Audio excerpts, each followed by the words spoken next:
சின்ன வாக்குவாதத்துல தொடங்கின தகராறு இறுதியில ஒரு உசுரையே காவு வாங்கிருச்சு.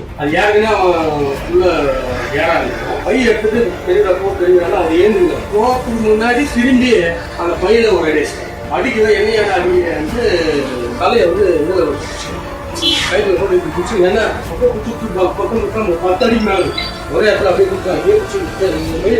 நான் இழுத்துல வருவேன் சார் 2 பேரையும் தள்ளி வருவேன் சார் என்ன தள்ளி விடான். அதுக்கப்புறம் நான் இழுத்து அந்த பக்கம் கொடுத்துட்டு அவர் நடந்துதான் போல நடந்து போயிட்டு என் சீட்டில் உட்காந்து இந்த சீட்டில் உட்காந்து நேற்று எதுவுமே ஆகலை நல்லா தான் இருந்தார். அப்படியே தண்ணி கொடுத்தாரு தண்ணி குடிச்சிருந்தாரு. அப்புறம் லைட்டாக இங்கே அங்கே வீங்கிச்சு. தலைக்கேறிய ஆத்திரத்தில் இளைஞரால் நடந்த கொலைவெறி தாக்குதல். இங்கே இருக்கிறவங்கலாம் சொன்னால் போலீஸ் சொல்லுன்னு சொல்லியிருக்கேன். அந்த மாதிரி நைஸாக இறங்கிறான். நான் பிடிக்கணும் அப்படின்னா அவன் பிடிக்கல. அதுக்கப்புறம் நாங்கள் 2 பேரும் ஓடி போய் பிடிச்சோம்.